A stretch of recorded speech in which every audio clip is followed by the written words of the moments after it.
வணக்கம் நண்பர்களே. இன்று 21வது நாள். கிட்டத்தட்ட ஒரு மாதத்துக்கு ஒரு வாரம் கம்மியாக இருக்குது. இத்தனை நாள் பெருசாக எதுவும் பண்ண மாதிரி எனக்கு இன்னும் தோணலை. நான் இந்த யூடியூப் ஜேர்னி ஸ்டார்ட் பண்ணதே ஏதாவது ஒன்று ப்ரொடக்டிவாக பண்ணணும் அப்படின்ட்டு தான். லாஸ்ட் இயர் வந்துட்டு இந்த 100 days சேலஞ்ச் நான் ஸ்டார்ட் பண்ணப்போ ரொம்ப ப்ரொடக்டிவாக இருந்தேன். எல்லாமே என்ன சொல்கிறது, கரெக்டாக ஒர்க் பண்ணேன், கரெக்டாக படித்தேன், கரெக்டாக குக்கிங்கில் எல்லாத்தையும் கற்றுக்கிட்டேன். ஃபிட்னஸில் முக்கியமாக கன்சிஸ்டண்ட்டாக இருந்தேன். ஃபிட்னஸ்ங்கிற டயட்டில் கன்சிஸ்டண்ட்டாக இருந்தேன். கிட்டத்தட்ட 28 days கழிச்சு தான் நான் வெளியவே சாப்பிட்டேன். அந்த லெவலில் நான் வந்துட்டு ரொம்ப கன்சிஸ்டண்ட்டாக இருந்தேன். இந்த வருஷம் பார்த்தோம் அப்படின்னா என்னால் பெருசாக கன்சிஸ்டண்ட்டாக இருக்க முடியலை.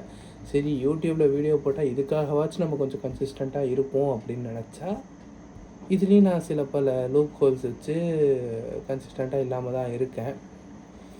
ஆக்சுவலி இந்த வீடியோ வந்துட்டு பெருசாக எந்த டாப்பிக்கும் இருக்காது. லாஸ்ட் வீக் எஸ்ஐஆரோ இல்லை அதுக்கு முந்தின வீக் டியூட் மூவி ரிவ்யூவோ அது மாதிரி எதுவும் இருக்காது. It's completely purely about my self.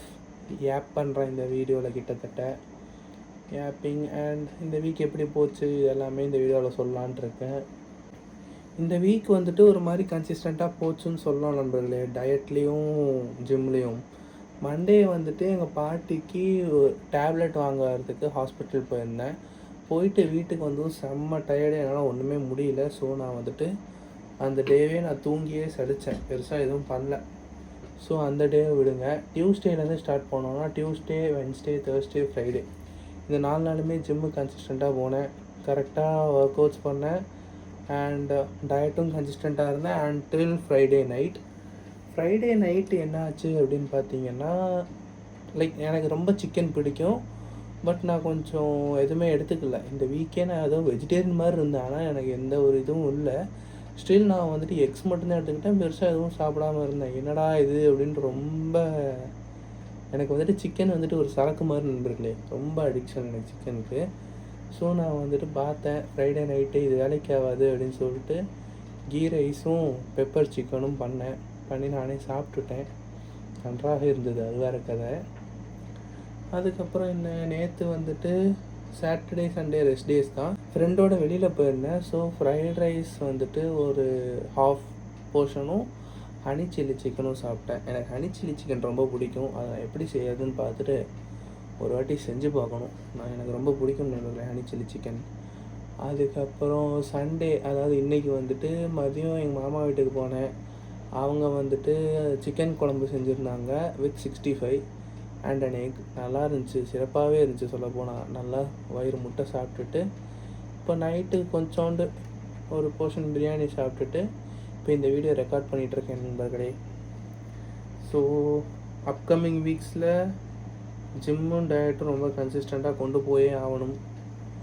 அதுக்கப்புறம் லேர்னிங் நான் இன்னுமே ஸ்டார்ட் பண்ணாமல் இருக்கேன் நண்பர்களே. கிட்டத்தட்ட ஒரு மாதம் ஆக போகுது. இந்த சேலஞ்சுன்னு சொல்ல முடியாது, இந்த ஜேர்னி ஸ்டார்ட் பண்ணி கிட்டத்தட்ட ஒரு மாதம் ஆகுது. இந்த ஒரு மாதத்தில் நான் இன்னும் ஒன்றும் பெருசாகவும் பண்ணல. ஒரு கிலோ கூட முழுசாக குறையலை. 89 ஸ்டார்ட் பண்ணேன். 1 வீக் கேப் ஆச்சு, இஷ்டத்துக்கு சாப்பிட்டேன். மறுபடியும் 89க்கே 87.2 வரைக்கும் போயிட்டு திருப்பி 89க்கே வந்தேன். இப்போ இந்த வீக் எண்ட் ஆகிறப்போ 88.1 இருந்தேன். அது இப்போது நாளைக்கு பார்த்தா தெரியும் இன்னும் எவ்வளோ கண்டிப்பாக ஏறிடும் இந்த 3 நாள் சாப்பிட்டதுக்கு. பட் இதையும் நான் கொஞ்சம் கண்ட்ரோல் பண்ண வேண்டியது இருக்குது நண்பர்களே. இது ஒரு பிரச்சனையாக உள்ளது. டயட்டை இன்னுமே கொஞ்சம் கன்சிஸ்டன்ட் பண்ணியிருக்கேன். ஸ்டெப் பை ஸ்டெப்பாக தான் கன்சிஸ்டன்சி கொண்டு வர முடியும். இன்னுமே கன்சிஸ்டன்ட் பண்ணணும். ஒர்க் அவுட்ஸ் ஓகே ஓரளவுக்கு. வேறு என்ன, லேர்னிங் நான் சுத்தமாக ஸ்டார்ட் பண்ணல. குக்கிங் நான் எக்ஸ்ப்ளோர் பண்ணிட்டு தான் இருக்கேன். So workouts okay, learning இன்னும் ஸ்டார்ட்டே பண்ணல, அதை நான் பண்ணணும். Then cooking. Coming to this week, other then fitness and diet, professionally பார்த்திங்கன்னா ஒரு நல்ல வீக்னே சொல்லலாம். சில விஷயங்கள் நான் பண்ணேன் ஒர்க் ரிலேட்டடாக, அது எனக்கு கொஞ்சம் சாட்டிஸ்ஃபைங்காக இருந்துச்சு. ஆனால் என்னென்னு டிஸ்கஸ் பண்ண முடியாது. ஸ்டில் எனக்கு ரொம்ப சாட்டிஸ்ஃபைங்காக இருந்துச்சு இந்த வீக் ப்ரொஃபஷ்னலி. அதுக்கப்புறம் சோஷியல் இஷ்யூஸ் பார்த்திங்கன்னா எனக்கு ஒரு முக்கியமான ஒரு முக்கியமான முக்கியமானன்னு சொல்ல முடியாது, ரொம்ப பிடிச்ச ஒரு விஷயம் நடந்திருக்குன்னு சொல்லலாம். Ex MLA Gobichettipalayam ex MLA mister Sengottaiyan has joined TVK. எனக்கு இது வந்துட்டு ஏன்னு தெரில. எனக்கு செங்கோட்டையன் அந்த ஏடிஎம்கேங்கிற party, okay let me be brutally honest, எனக்கு ஏடிஎம்கேங்கிற பார்ட்டி சுத்தமாக பிடிக்காத நண்பர்களே. ஆனால் அந்த பார்ட்டியில் எனக்கு இவர் மட்டும் கொஞ்சம் ஒரு சாஃப்ட் கார்னர் இருக்குன்னு வைக்கலாம். அவர் எங்கள் ஊர் எம்எல்ஏ ப்ளஸ் எங்கள் ஊர் மிஸ் கோபிச்செட்டிப்பாளையம்ல தான் நான் ஸ்கூலிங் எல்லாம் பண்ணேன். அவர் எங்கள் ஊர் எம்எல்ஏ. அந்த ஊருக்கு அவர் நல்லாவே பண்ணார். அடிக்கடி ஒரு என்ன சொல்கிறது, ஆக்டிவான ஒரு எம்எல்ஏவாக இருப்பார். நீங்கள் எல்லார் மேரேஜ்லேயும் பார்க்கலாம், எல்லா ஒரு நிகழ்ச்சியிலையும் பார்க்கலாம், ஏதோ ஒரு விஷயம் பண்ணிக்கிட்டே இருப்பார். ஸோ எனக்கு அந்த எம்எல்ஏங்கிற முறையில் எனக்கு அவரை பிடிக்கும். அவர் எனக்கு பிடிச்ச ஒரு பாலிட்டிஷியன்னு சொல்ல மாட்டேன், பட் அவர் பேசுகிற விஷயங்கள் எனக்கு பிடிச்சிருக்கு. பண்ணுற விஷயங்கள் எனக்கு சுத்தமாக பிடிக்கல, அது வேறு கதை, அது வேறு டாபிக். அதை நான் நெக்ஸ்ட் வீக் ஆர் கம்மிங் வீக்ஸில் நான் பேசுகிறேன். ஸோ அவர் பேசுகிற அரசியல் பிடிச்சிருக்கு. அண்ட் ஆஸ் அன் ஆக்டராக எனக்கு அவரை ரொம்ப பிடிக்கும். நான் ரொம்ப பெரிய அனில் நண்பர்களே. எந்த அளவுக்கு அனில்னா, நான் எங்கள் வீட்டிலேருந்து, அதாவது சென்னையிலேருந்து பைக் எடுத்துகிட்டு பெங்களூர் போய் 4 AM ஷோ பார்க்குற அளவுக்கு நான் ஒரு அனில்.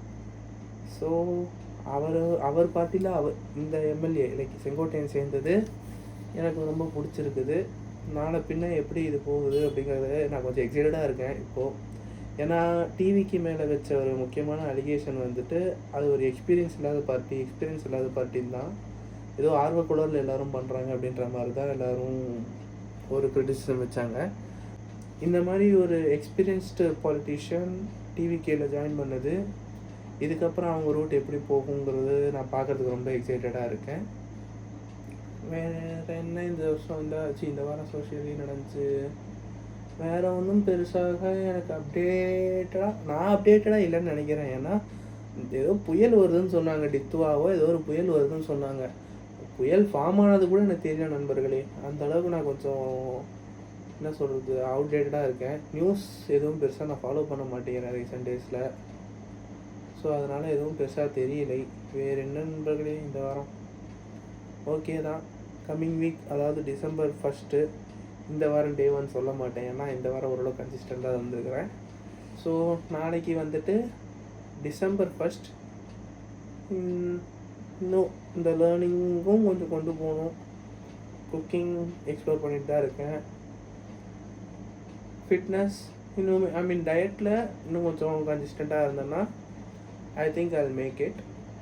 என்னோடய டார்கெட் வந்துட்டு இப்போ நான் 88.1 இருக்கேன்னா, இந்த வெயிட்டை வந்துட்டு எப்படியாவது 78.1, அதாவது ஒரு 10 kgs இப்போலேருந்து ஸ்டார்ட் பண்ணி குறைக்கணும்.